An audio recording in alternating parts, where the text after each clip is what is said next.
Kalau saudara membaca dalam Alkitab, doa yang ditujukan itu kepada Theos, Theos, Theos, Theos, Theos. Theos itu Tuhan nih kan bilang. Tapi kalau kita tidak mengerti kebenaran, kita menemukan kata Allah yang adalah terjemahan Theos itu, kita pikir Yesus termasuk di dalamnya. Tidak, Theos itu Bapa. Bahkan dia juga berkata bahwa rasul-rasul di dalam Alkitab itu tidak ada rasul-rasul berdoa itu yang berdoa kepada Tuhan Yesus. Rasul itu muridnya Kristus.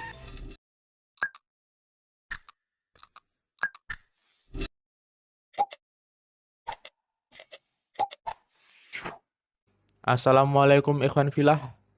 Di video kali ini kita akan membahas tentang statement seorang pendeta yang mengatakan bahwa murid-murid Yesus tidak pernah berdoa kepada Yesus itu sendiri dan berdoa kepada Allah.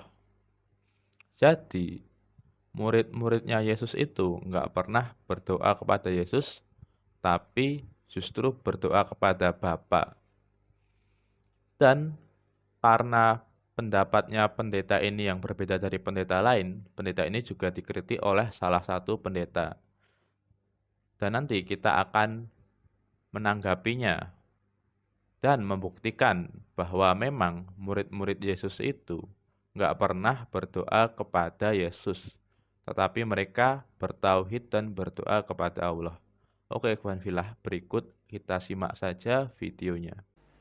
Menanggapi ajaran dia masih dari sumber yang sama, video yang sama, yaitu video tentang Tuhan kita. Itu dia mengatakan atau mengajarkan bahwa di dalam Alkitab itu doa itu hanya dinaikkan kepada Theos. Nah, kalau dalam video itu dia mengatakan bahwa Yesus itu bukan Theos, Theos itu adalah Bapa, maka doa itu hanya ditujukan kepada Theos, itu berarti bahwa dia mengatakan Yesus itu tidak tepat menjadi alamat doa. Doa itu haruslah ditujukan kepada Theos, Allah Bapa saja, dan bukan kepada Yesus. Itu dia tegaskan bahwa Yesus tidak termasuk Theos atau tidak termasuk di dalam Allah itu. Jadi makanya doa itu tidak dua bisa wujud yang dinaikkan berbeda ya, kepada Vila. Yesus. Kalau saudara membaca dalam Alkitab, doa yang ditujukan itu kepada Theos, Theos, Theos, Theos, Theos. Tapi kalau kita tidak mengerti kebenaran, kita menemukan kata Allah yang adalah terjemahan Theos itu, kita pikir Yesus termasuk di dalamnya. Tidak, Theos itu Bapa. Bahkan dia juga berkata bahwa rasul-rasul di dalam Alkitab itu tidak ada rasul-rasul berdoa itu yang berdoa kepada Tuhan Yesus. Rasul-rasul itu berdoanya itu maksudnya kepada muridnya Allah Yesus Bapa, ya, bukan kepada Yesus. Seperti saya mengatakan, coba yuk baca Alkitab. Doa-doa rasul-rasul tertuju kepada Theos, itu Allah Bapa, bukan ke Tuhan Yesus. Selanjutnya memang dia sempat memberikan penjelasan tambahan bahwa itu tidak berarti bahwa kita tidak bisa mengaktifkan Yesus. Kita bisa mengaktifkan Yesus dengan menaikkan doa kepada dia, tapi kelihatannya dalam anggapan pendeta Erastus ini adalah bahwa Yesus itu hanya perantara di mana doa kita dinaikkan kepada Yesus, hanya nanti Yesus melanjutkannya kepada Bapa, dan dalam hal itu Yesus itu hanya berfungsi sebagai juru syafaat kita saja. Nah, di sini apakah kita tidak bisa mengaktifkan Yesus? Oh iya, harus. Mintalah kepadaku, aku mintakan kepada Bapa. Dia menjadi juru syafaat. Jadi boleh dikatakan bahwa menurut pendeta Erastus ini, Yesus itu tidak mempunyai kapasitas untuk menjawab doa-doa atau mempunyai kuasa untuk menjawab langsung doa-doa dari orang-orang percaya.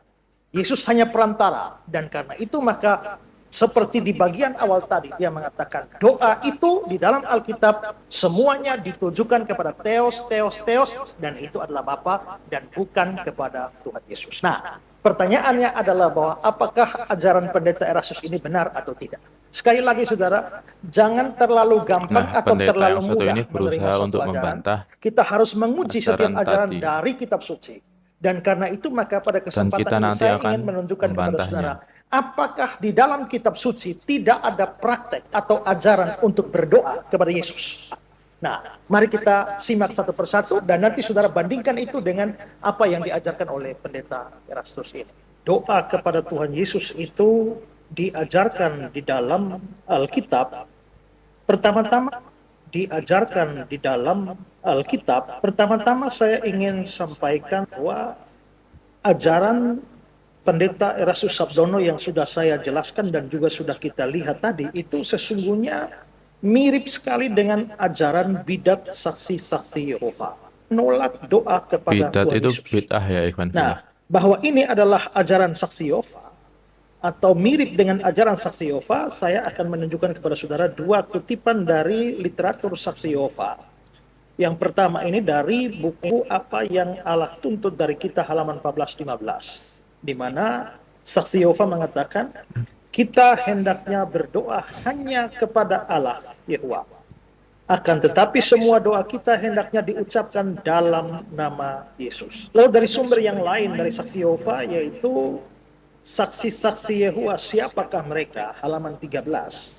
Mereka mengatakan doa harus ditujukan hanya kepada Yehova dengan perantaraan Yahweh itu Kristus. Yahweh Nah, dari sini atau kita Allah. bisa lihat bahwa memang saksi Yehova itu menolak doa ditujukan kepada Yesus. Dan kalau kita menganggap bahwa saksi Yehova adalah bidat atau aliran sesat, ajaran sesat dengan ajarannya seperti ini, lalu apa yang harus kita katakan untuk ajaran dari Pendeta Erastus ini? Silakan saudara pikirkan hal itu.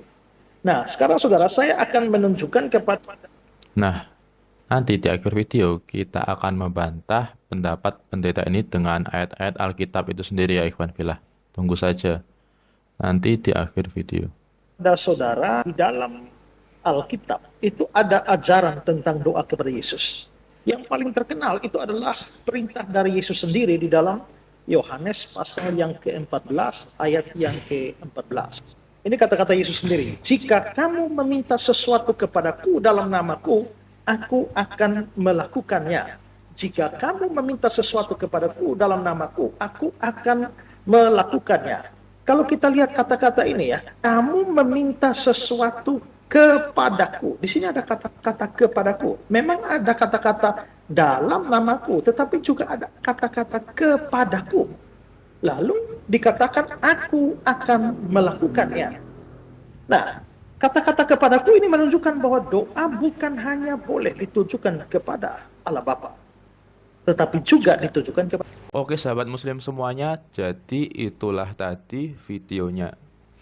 Dan pembahasan ini menarik karena pendeta pun berbeda pendapat tentang status ketuhanan Yesus ini. Yang mana satu mengatakan bahwa Yesus ini Tuhan, bisa dimintai doa, dan yang satu lagi mengatakan bahwa Yesus ini hanya sebagai juru selamat dalam artian pemberi wasilah, pemberi syafaat, atau yang gak jauh beda kemudian dengan Nabi. Dan dalam masalah berdoa, ya berdoa langsung kepada Tuhan, yang mana mereka sebut sebagai Yahweh. Tentunya kita sebagai umat Islam percaya Yesus atau Nabi Isa hanya sebagai Nabi, dan pastinya menyuruh berdoa kepada Allah saja. Dan yang mati di kayu salib itu bukan Yesus, tapi Yudas Iskariot, si pengkhianat. Tapi karena orang Kristen nggak percaya dengan Al-Quran, maka kita harus bantah mereka dengan ayat di Alkitab dan membantah secara logika. Nah Ikhwan Fillah, berikutnya kita akan membantahnya secara ayat di Alkitab. Karena permasalahannya pendeta tadi tidak menjelaskan ayat yang selanjutnya. Jadi dia hanya berhenti di ayat yang tadi. Oke, kita bahas ayat selanjutnya. Jikalau kamu mengasihi aku, kamu akan menuruti segala perintahku. Aku akan minta kepada Bapa, dan dia akan memberikan kepadamu seorang penolong yang lain, supaya ia menyertai kamu selama-lamanya. Nah, di sini kita bisa lihat, aku akan minta kepada Bapa. Artinya, Yesus ini meminta kepada Bapa. Artinya apa? Muridnya Yesus itu hanya minta tolong kepada Yesus agar dimintakan kepada Bapa. Jadi di sini jelas, Yesus ini berdoa kepada Bapa. Dan ini sudah jelas bahwa aku dan Bapa ini adalah dua entitas yang berbeda gitu kan ya. Nggak mungkin satu entitas, ya karena ini udah kalimatnya kayak gini gitu kan ya Ikhwan Fillah. Oke sahabat Fillah, di sini kita jelaskan dulu tentang perbedaan antara permintaan dan doa. Permintaan dan doa itu berbeda. Kalau permintaan kita bisa minta ke orang lain, orang tua kita, guru kita, dan lain-lain. Tapi kalau doa itu tujuannya khusus kepada zat yang bisa mengabulkan doa, yaitu Allah. Contohnya, Yesus diminta untuk menghidupkan orang mati. Itu adalah sebuah permintaan dari umatnya, bukan sebuah doa. Karena kalau doa itu ditujukan langsung ke Allah. Jadi, Yesus ini hanya sebagai wasilah dan pemberi syafaat. Jadi seperti tawasul. Ibaratnya, jika kita ingin meminta sesuatu kepada Pak Presiden, maka kita tidak bisa bertemu langsung. Maka kita minta tolong teman kita yang dekat dengan Presiden. Misalnya menteri untuk menyampaikannya supaya lebih lancar urusannya. Begitu juga ketika kita meminta kepada orang tua dan guru-guru kita agar didoakan. Bukan berarti kita berdoa kepada mereka, tapi cuma minta doa. Karena ketika kita berdoa, kita hanya boleh berdoa kepada Allah. Karena yang penting itu adalah ridhonya Allah. Percuma kemudian kalau orang Kristen bertawasul dengan Nabi Isa, kalau dia nggak dapat ridhonya Allah. Karena nggak percaya pada Nabi Muhammad dan nggak mau menerima Islam. Lagian Nabi Isa juga sudah nggak di bumi lagi, tapi udah diangkat ke langit. Dan di padang mahsyar nanti, yang bisa memberi syafaat hanyalah Nabi Muhammad SAW di antara para nabi.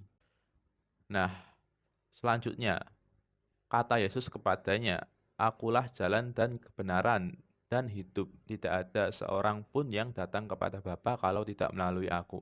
Nah, ini juga ayat yang menjelaskan bahwa Yesus ini adalah jalan, artinya syafaat, artinya wasilah. Nah, nggak mungkin kan seseorang itu menyembah jalan, tapi dia menyembah apa yang ditujukan oleh jalan tersebut, yaitu Allah. Tidak ada seorang pun yang datang kepada Bapa kalau tidak melalui aku. Artinya apa? Artinya Yesus ini sebagai nabi, bukan sebagai Tuhan.